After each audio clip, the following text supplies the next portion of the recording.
if I have to go on just how I'm feeling today, I feel a lot better because of this beautiful man on this screen right here.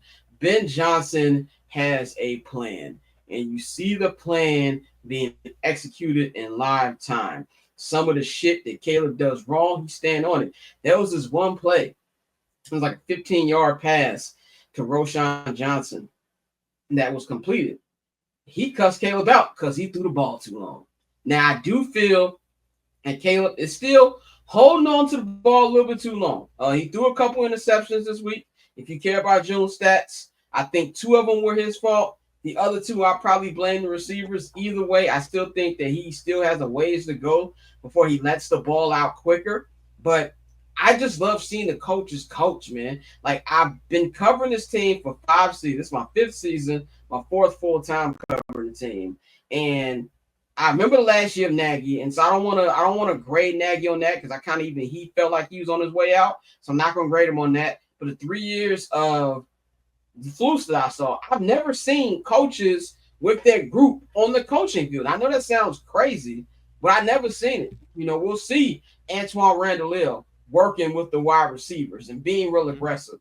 Eric Bieniemy has been he looks like a steal. Like I have been so impressed from the running backs that I've seen. DeAndre Swift, he's hell bent on having a great year. Their draft pick Eric Mungai, like he's been looking good. And I really think I might be wrong. I'm expecting a big year from Roshan Johnson.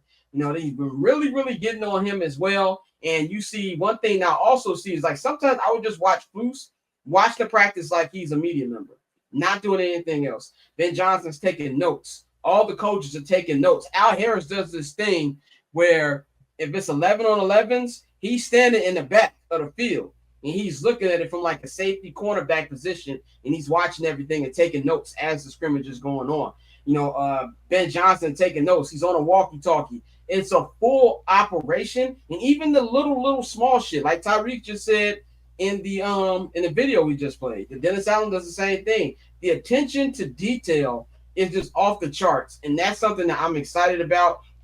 And I'll say this too: it feels like the offense compared to how it looked 2 weeks ago, well 3 weeks ago, in the Walter Payton Center for the second practice of the offseason, it looks so much better now. And I still think he has a ways to go. The offensive line looks good. This is the first time I'm like, okay, I'm not the defense to me. I'm still a little worried about that D line, and we'll wait to see how that's like. But I feel a little more confident, man. If I had to rate just how I feel right now, I'm very cautiously optimistic that we hired the right people. Bang, man, what you think about what you saw, what I've said, what you heard, and coming out of these, this is the last thing we're gonna see from them until training camp. Man, I told y'all in the beginning, I thought dude was a psycho. And every time y'all open y'all mouth and y'all say anything about Ben Johnson, I get psycho. And psycho not just in like demeanor, even though he getting into his players, but being very meticulous on how he grades his players, how he scouts his own players, um, how he grooms and grows his own players. Not about to act like my job is like an NFL coach, but as what I do, one of the things I enjoy the most is like grooming and growing people. And if they want to be that.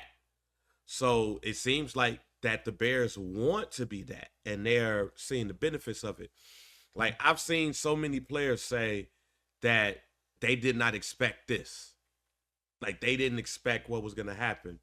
And for some of those who went through two regimes, or at least just going through the flu thing, it's like these are things that we're not used to, and these are things that's also going to get us better as well. It's almost like people are getting back to being coached. It feels like players are admitting that they haven't been coached. They've been tolerated. They've been, yeah, good job, but they haven't been coached. So when we look at the Bears and we get the training camp, I'm excited for the first time in years. I'm actually excited about growth from training camp. It's about how you see somebody when you first saw them to when you see them now. Like I've heard good things about Ozzy, the tackle drafted from Boston College. Like I've heard so much good things about him. I've heard how, like, even you said that Gavon Dexter has put on like 15 pounds of lean weight and how he's been showing his leadership. I saw something where they said that the demeanor from Tyreek Stevenson has been different. You see, you see Swift at the press conference, but see him on the field, and it's you want to see growth. Everybody talks about want to see growth, but I think now you're like, man, no matter what, I think we have the good person in place because we consistently hear about coaching and not necessarily just talking coach speak. We're here coaching, and I'm excited about that. Catch I'm Not Gonna Hold You, hosted by Scott Lewis, every Monday and Friday at 5 p.m. Eastern, 2 p.m. Pacific, only on HMB Media and the Barbershop Network.